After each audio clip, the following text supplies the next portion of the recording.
morning, good afternoon, good evening, Renew Worship Center. I've missed you guys. I love you. Can't wait to see you coming up on next Saturday. But for those of you that weren't here on last Saturday, here's a quick review about what we covered. So we picked up on last Saturday evening and we discussed even in more detail the coronation of Jesus Christ. As we looked at the time frame from Nehemiah, we found that from the point that Jerusalem was held in captivity in Babylon, that there had not been a king to be appointed to the throne of Israel. That is to say that even though there had been people that were in direct lineage, with Zerubbabel being one of them, that could have easily taken the throne, because you remember Jeconiah was Zerubbabel's father, and he was the rightful king of Jerusalem right prior to their Babylonian captivity. So here Zerubbabel comes up, and he is the one that should be rightly taking the throne of kingship. And you find that Zerubbabel disappears.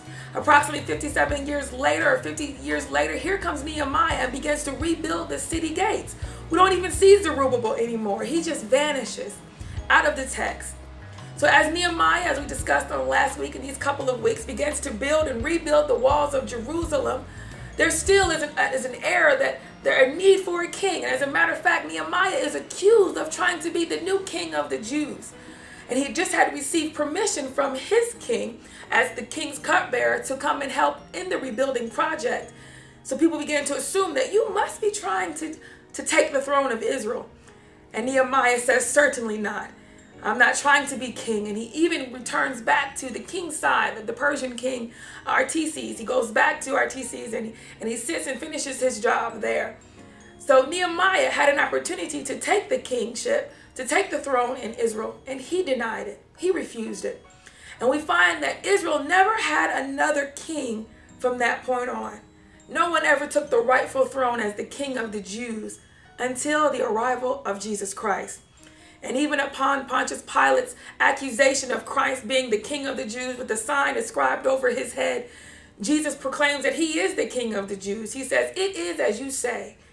If you say I'm the king of the Jews, I am the king of the Jews.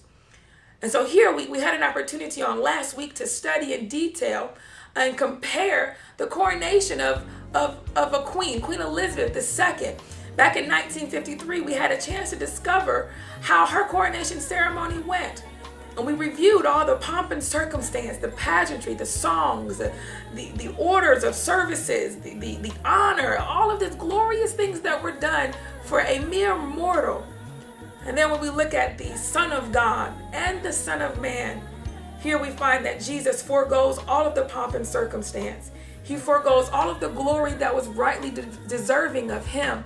He forgoes the grand entry and all of the singing and all of the songs to become sin for you and I.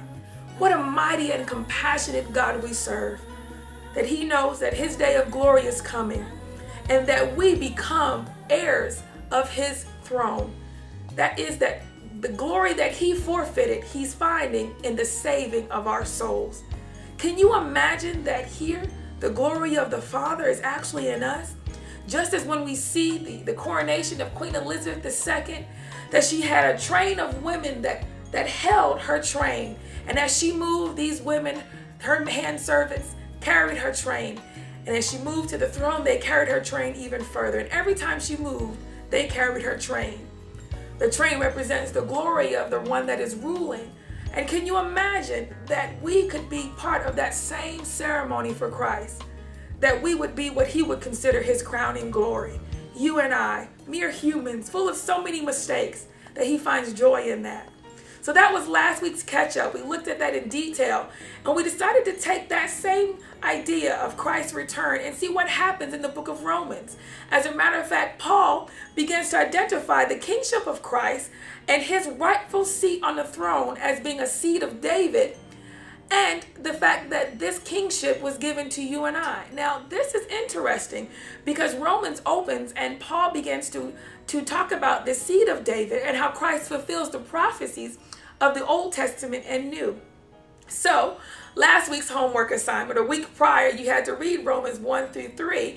And we stopped on last Saturday night in Romans chapter 1.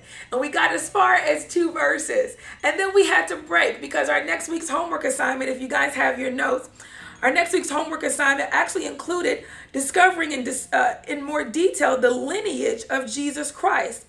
That is to say, where did Christ come from and why is he considered the son of David? We all know that he's the son of God, and we understand that he is sent from the Father, but why is he considered in the seed or the lineage of David? So, for those of you that weren't here, your homework for this week was to read Luke chapter 3, verses 23 through 38, and Matthew chapter 1, verses 1 through 17. Now, these two texts are given in the Synoptic Gospels, so that means that they should have relatively the same information. But I want you to study all the more carefully how both authors, even though they're written by different individuals, list the lineage or the genealogy of Jesus Christ. And so next week, I want us to come in ready. As a matter of fact, we're going to conclude with our readings in Romans. We're going to conclude with the main theme in Romans in chapter 3. And I want us to evaluate and look very carefully at Genesis chapter 15. So, if you're coming on next week, and I know that you will, I miss you guys so much. I'll see you then. Please make sure, read your Luke, read your Matthew scriptures. And if you really want to be ahead of the game, go ahead and check out Genesis chapter 15. Read that because we're going to pick up and add another level to the understanding of covenants. I love you guys. I miss you, and I'll see you soon.